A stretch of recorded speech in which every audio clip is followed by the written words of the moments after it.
ये हम लोग का जो बस चलता है, इस बस से पूरा एरिया को डेवलप करते हैं लोग। यहाँ के जितना रोजी रोजगार जो हमारा कंडक्टर, ड्राइवर, स्टाफ, जो यहाँ के दुकानदार हैं, 15 से 20 हजार लोग इस पर निर्भर करते हैं।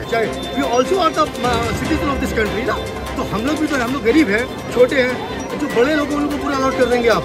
144 का कॉपी है जो थाना ने मतलब साहब लेदर ने किया है।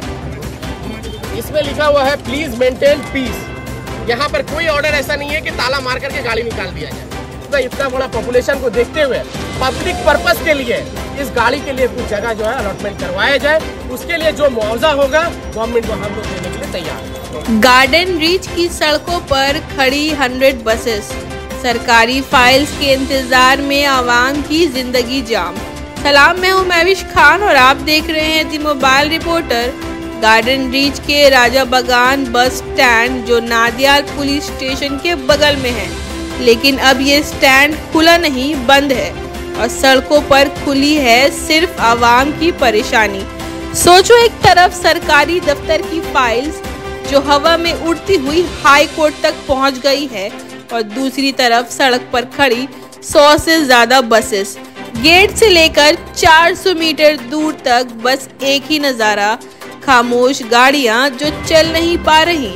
गार्डन रीच की आबादी है 20 लाख और ये एक ही बस स्टैंड था जो पूरे कोलकाता को जोड़ता था। हावड़ा, सियालदा, धर्मतला, आकरा फाटक सभी रास्ते यहीं से निकलते थे। अब स्टैंड बंद है तो सफर भी अधूरा है। पब्लिक को रोजाना हरासमेंट, ट्रैफिक जाम, वक्त की बर्बादी और 1500 से ज्यादा ड्राइवर और कंडक्टर के परिवार रोजी रोटी के इंतजाम में, जैसे कोई खामोश प्रोटेस्ट हो बसेस की लाइन से। और असली मसला, बस स्टैंड में बस रखने नहीं दिया जा रहा है क्योंकि ये जमीन सरकार ने एक प्राइवेट कंपनी को दे दी है। अब सवाल उठता है, जब आवाम का हक एक कंपनी के हवाले हो गया तो आवाम अपना सफर कहां से शुरू करे। ड्राइवर्स और कंडक्टर्स का कहना है हमें लीज पर जगह दें, उसका मुआवजा हम देने को तैयार है, लेकिन हमारी जिंदगी को सरकारी फाइल का इंतजार में क्यों उलझा दिया गया है।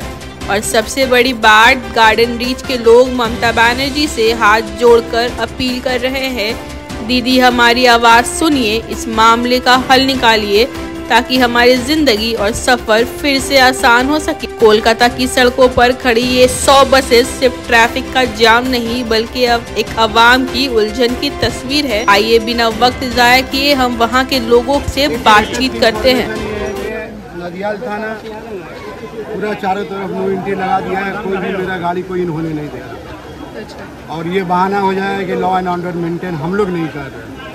तो मीडिया से गुजारिश है कि हम लोगों के रिक्वेस्ट को जहाँ दूर तक पहुँचा सके मीडिया, वो पहुँचाए कि हम लोग लाचार हो गए हैं। हम लोगों को जानबूझ के हरासा किया जा रहा है, परेशान किया जा रहा है। अगर बंगाल बोर्ड खोल देता 3 दिन का, वो यही रिक्वेस्ट है आप लोगों से, मीडिया से, और जितने भी जो मीडिया चैनल देख रहे हैं उनसे रिक्वेस्ट है कि हमारा कोऑपरेट करें। मेयर, फिरहाद हकीम, गवर्नर जहाँ तक हो मेरी इल्तजा को वहाँ तक पहुँचाएं। और एमएलए को भी यहाँ रिक्वेस्ट है कि आपका न्यूज़ को सुन के कम से कम यहाँ बंगाल बोर्ड को खुलवाएं। और 22 तारीख तक जैसा कि इन्फॉर्मेशन मिला है तो 22 तारीख तक गाड़ी को अंदर बाहर जाने दे। 22 तारीख के बाद जैसा डिसीजन होगा वैसा। लेकिन अभी फिलहाल ये मैसेज मिला है कि मटिया बुरुज के चारों तरफ मैडम पूरा बिरजू नाला, ये बहुत गरीबी, बहुत गुर्बत वाला एरिया है। ये हम लोग का जो बस चलता है, इस बस से पूरा एरिया को डेवलप करते हैं लोग। यहाँ के जितना रोजी रोजगार जो हमारा कंडक्टर, ड्राइवर, स्टाफ, जो यहाँ के दुकानदार हैं, 15 से 20 हजार लोग इस पर निर्भर करते हैं। 100 गाड़ी हम लोग की है। ये गाड़ी आज से चल रही है, एक जगह चल रही है। अब कमो बेश हम लोग 40 साल से इस गाड़ी को हम लोग अंदर रख रहे हैं। जब यहाँ पर कोई नहीं था, थाना भी नहीं था उस टाइम में। थाना तो आया 2011 में जब दीदी आई, उसके बाद थाना आया। यह तो हम लोग यहाँ पर, हम लोग जन्मभूमि, हम लोग यहाँ पैदा हुए मैडम। ये जमीन के बारे में हम लोग सब मालूम है। आज फेस प्लेटर और ये सब जो है बड़ा बड़ा कंपनी आके हम लोग को बाहर निकालने के लिए कोशिश कर रहा है और थाना को उसमें इन्वॉल्व करके हम लोग को परेशान किया जा रहा है। अराउंड 62 या 52 बीघा जमीन है। तो we are living here around 40 to 45 years. तो जब किसी को अलॉट किया जाता गवर्नमेंट द्वारा या किसी के जरिए तो हम लोग को भी तो पूछा जाना चाहिए, तो हम लोग कहाँ जाएंगे जब ये इतना बड़ा इलाका है, किसी एक पर्टिकुलर किसी एक कंपनी को अलाउड किया गया, तो हम लोग से भी पूछा जाना चाहिए। We also are the citizen of this country ना, तो हम लोग भी तो, हम लोग गरीब हैं, छोटे हैं, जो बड़े लोग उनको पूरा अलाउड कर देंगे आप। This is my direct question to the government. तो हम लोग को भी तो बोलना पूछना चाहिए कि आप अपनी गाड़ी कहाँ रखेंगे, हम अगर किसी को अलाउड कर रहे हैं तो आप कहाँ जाएंगे। तो this is the situation right now. Situation ये है, हम तो गवर्नमेंट से भी रिक्वेस्ट करेंगे और बंगाल बोर्ड के जो मालिक है उनसे भी रिक्वेस्ट करेंगे कि हम लोगों को कुछ पार्किंग के लिए ज़मीन दे, क्योंकि उनको मालूम था कि हम लोग आज 45 साल से वहाँ रख रहे हैं, तो उनको भी चाहिए था हम लोगों को एक बार इंफॉर्मेशन देने। अभी सिचुएशन ये है कि हम गाड़ी कहाँ रखें। इस हालात में गाड़ी रास्ते में खड़ा होगा, पब्लिक मूवमेंट होगा, इसका जिम्मेदार अल्टीमेटली पुलिस ही है। लास्ट 1-2 दिन से आ रहा है लॉक एंड की का, ये आप समझिए रेल सफी काटगोला 400 मीटर